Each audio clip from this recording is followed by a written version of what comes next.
They called him the ghost of wealth, the man whose signature could move billions across continents. But one night, Nathan Ober vanished. The newspapers screamed tycoon missing while the world speculated.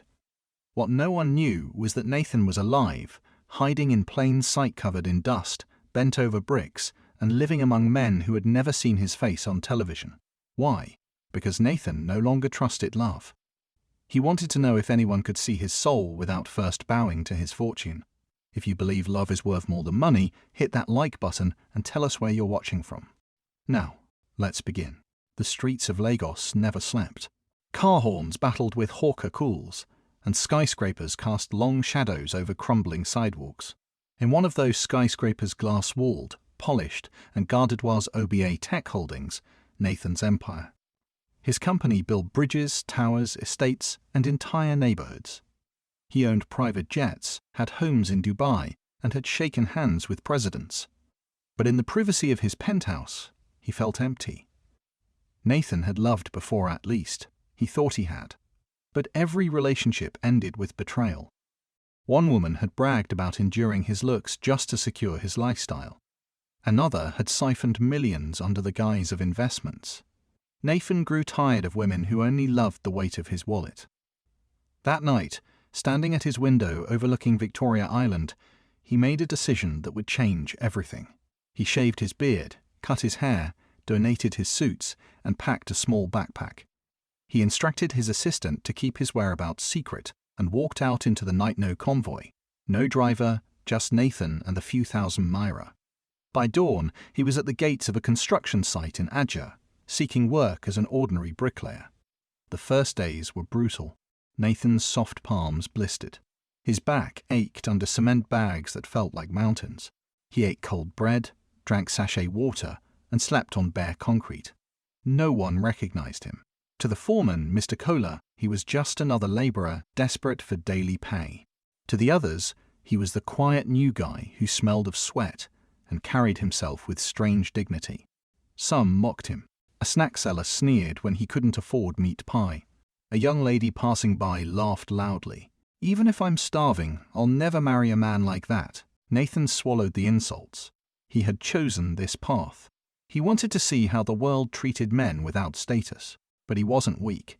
Each morning he rose earlier than the others, swept the site, carried extra blocks, and earned the quiet respect of a few older workers. Still, most people avoided him. Mothers warned their daughters not to sit too close. To them, Nathan was invisible or worse, a failure. At night, Nathan scribbled into a small leather journal he kept hidden. Day 12. I've seen how quickly a man's worth is reduced to the shoes he wears. I've heard the laughter of women who see only dust. Yet I believe somewhere, someone still sees deeper. These entries steadied him. They reminded him why he had left everything behind. The morning of day 27, the site buzzed with noise-clanking iron rods, engines coughing, men shouting. Nathan, exhausted and hungry, knelt beside a pile of bricks when he heard it. The rhythmic clatter of spoons in a bowl. He looked up. Through the gate walked a young woman carrying 2 stainless steel coolers balanced on her head, wrapped in a faded scarf.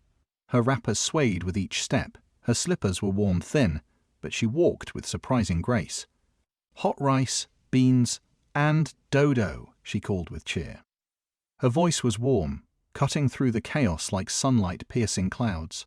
The workers rushed forward. She moved with practiced ease, scooping rice, dishing beans, and smiling gently at each man. Nathan watched longer than he intended. She was different, not loud, not arrogant, not dismissive. When the crowd thinned, he approached slowly. "Good morning," he said. She looked up. Her eyes were dark, steady. She smiled. "Morning, sir. You want rice?" Nathan patted his pockets. Empty. "Actually, I just came to ask for water." Without hesitation, she pulled a sachet from her bag and handed it to him. "No problem. You look tired. It's hot today." As he reached for it, a crumpled 500 note slipped from his pocket into the mud. He bent quickly, embarrassed, but she was faster. She crouched, rinsed the note with water, and dried it on her wrapper before handing it back. No judgment, no disdain. Nathan stared, stunned. "What's your name?" "Ariana," she replied. "And you?" "Nathan," he said softly. Nice to meet you, Nathan. You look like someone who works too hard and eats too little. For the first time in weeks, Nathan laughed. A real laugh. That evening, he returned to her stand. He couldn't pay in full, but she waved it off. Pay when you can. Over the days that followed, they fell into routine. Each morning she greeted him with a quiet smile. Sometimes she slipped him extra beans, sometimes he carried her coolers to the bus stop. The workers noticed and teased him, but Nathan didn't care. He saw something in Eliana he hadn't seen in anyone else. Dignity. She didn't try to impress. She didn't look down on him. She treated him with kindness, even when he had nothing. One evening, as they shared roasted groundnuts, Nathan asked, "Why are you always so kind to me?" She looked at the sky. "Because I know what it feels like to have nothing and still need kindness. People look down on you too fast in this world. I just don't want to be one of them." Nathan was silent. Her words pierced deeper than she knew. For the first time, he thought, maybe she is the one I've been searching for. Then the rains came. Lagos streets turned to rivers, construction sites to mud pits. Tempers rose, cement dried slower, and workers grew restless. Yet Eliana still came. She wrapped her coolers in nylon sheets and tied her scarf tighter, arriving soaked but smiling. Their bond deepened quietly. When Nathan was too tired to walk over, she brought food to him. Sometimes he paid, sometimes not, but she never mentioned money. Whispers spread. Eliana must be doing charity work now. Sea love in the rain.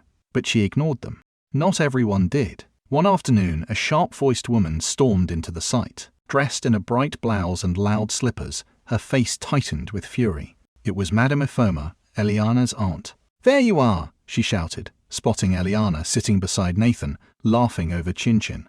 "So this is why you're always late? With this dirty man?" The site fell silent. Eliana's face paled. "Auntie, please stand up," Madame Ifoma barked, yanking her arm. "Is this what you've become? Sitting with a bricklayer? You think love will feed you? Foolish girl." Nathan clenched his fists, every instinct pushing him to reveal himself. He could buy 10 of her shops and still have change. But he forced himself to stay silent. This was the test. Then Madame Ifoma shoved Eliana's cooler to the ground. Plates shattered, rice spilled into the mud. "You disgrace this family. If your mother were alive," she spat, before storming off. Eliana knelt, trembling, gathering the broken plates. Nathan dropped beside her, whispering, "I'm sorry." She shook her head. "Don't be. You did nothing wrong." That night, as thunder rolled across the sky, Nathan waited near the back of the site. He worried had her aunt forbidden her from returning. Would he never see her again? Then, just before midnight, a figure appeared in the rain. Eliana stood there, soaked to the bone, carrying a nylon bag of clothes. "My aunt said I'm no longer welcome," she whispered.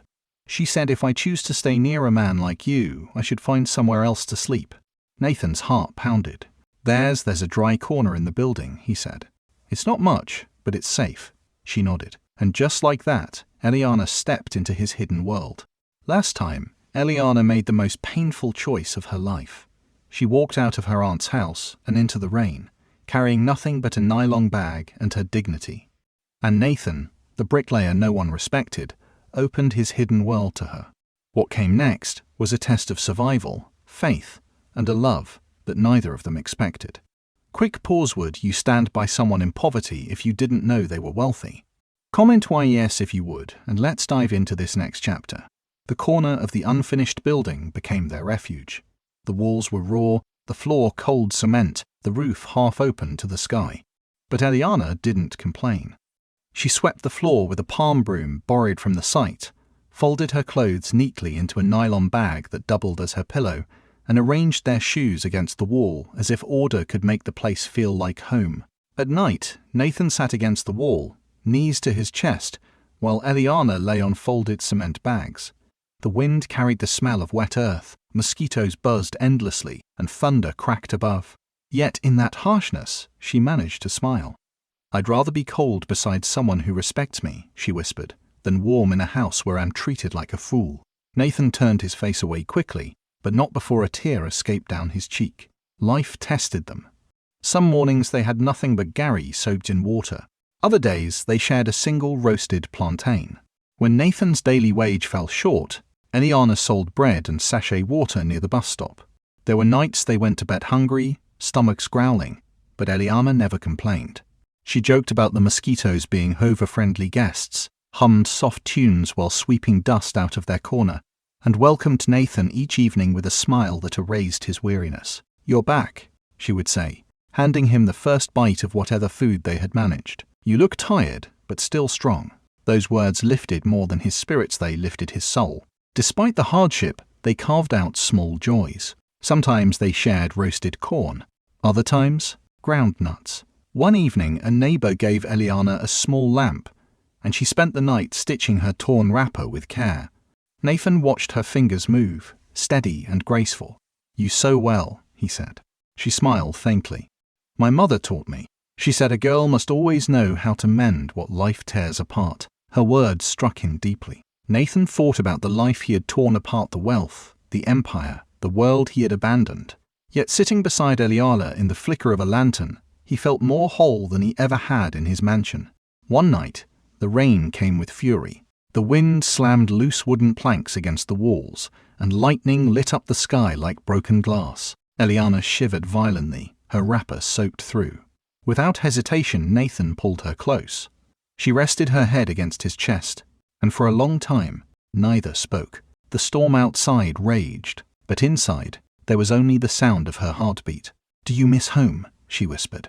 Nathan could have said, "I own estates in Ikoyi, a mansion in Banana Island, cars you've only seen in magazines." But instead, he answered simply, "Yes, me too," she replied, eyes closed.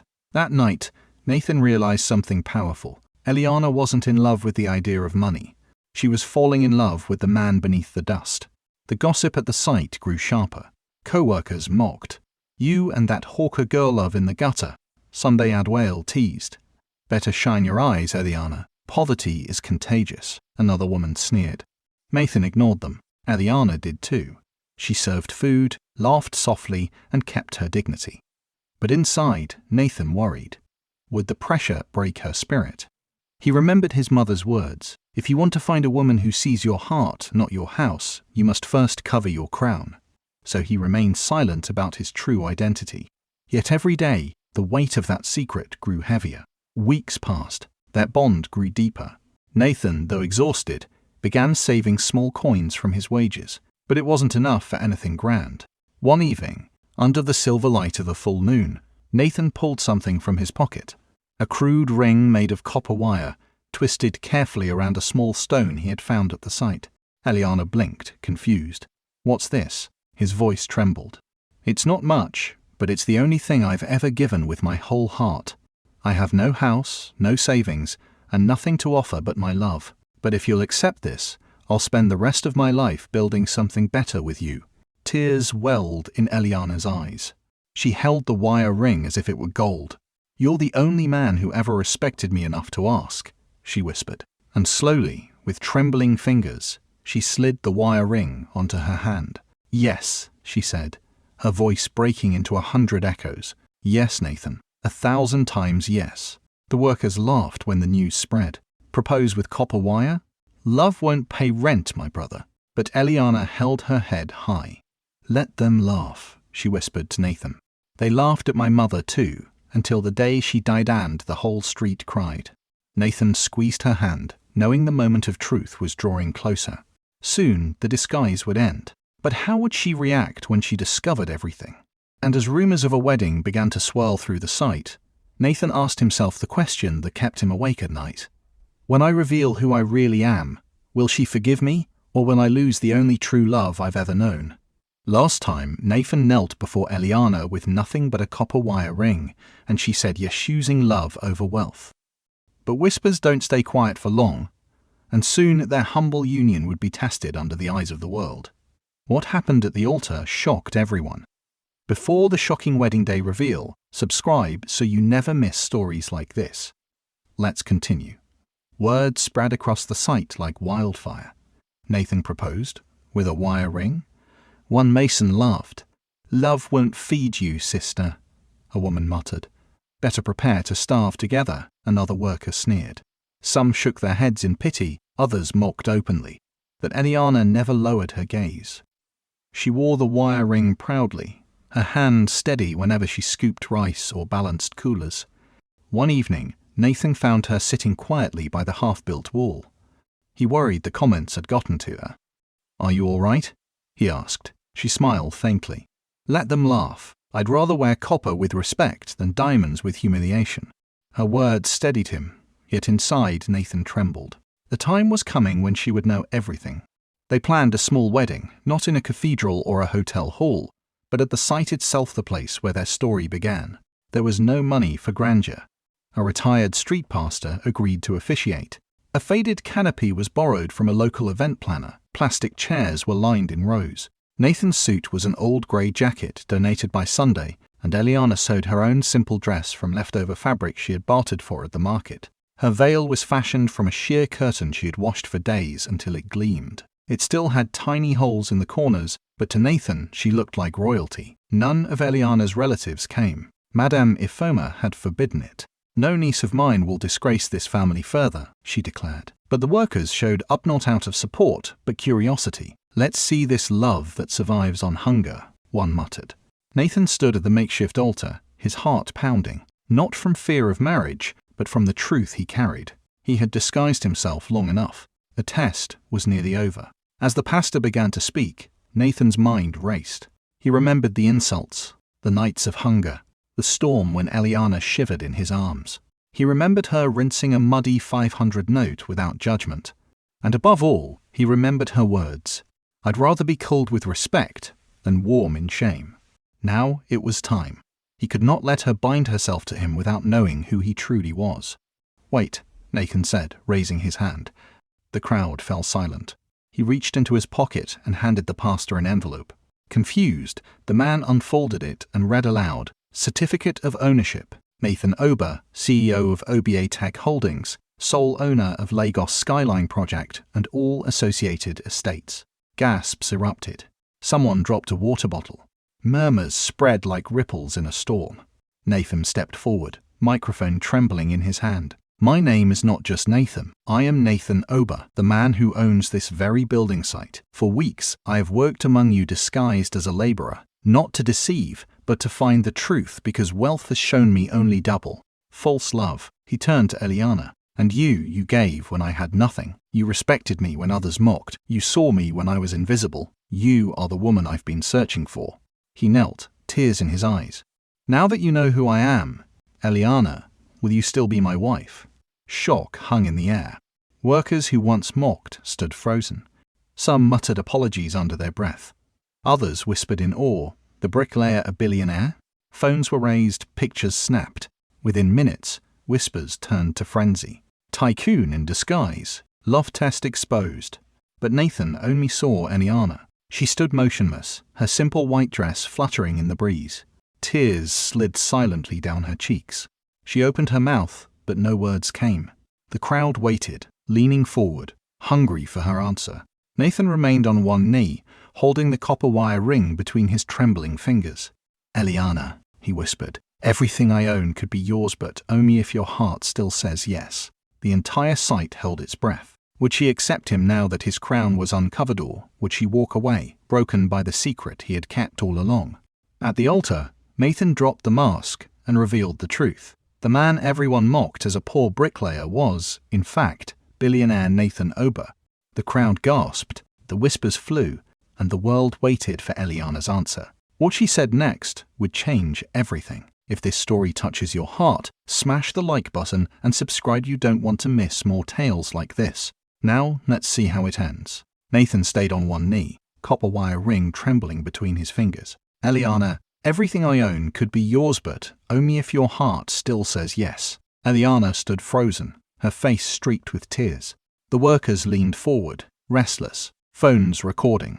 For a moment, it seemed she might collapse under the weight of the revelation. Then she took a shaky breath. Her voice was soft but steady. "I didn't fall in love with your money, Nathan. I fell in love with your soul." Gasps rippled through the crowd. The workers murmured, stunned. And Eliana stepped forward, cupped Nathan's dusty face in her hands, and whispered, "Yes, with all my heart, yes." The crowd erupted. Some clapped, others cheered, some shook their heads in disbelief.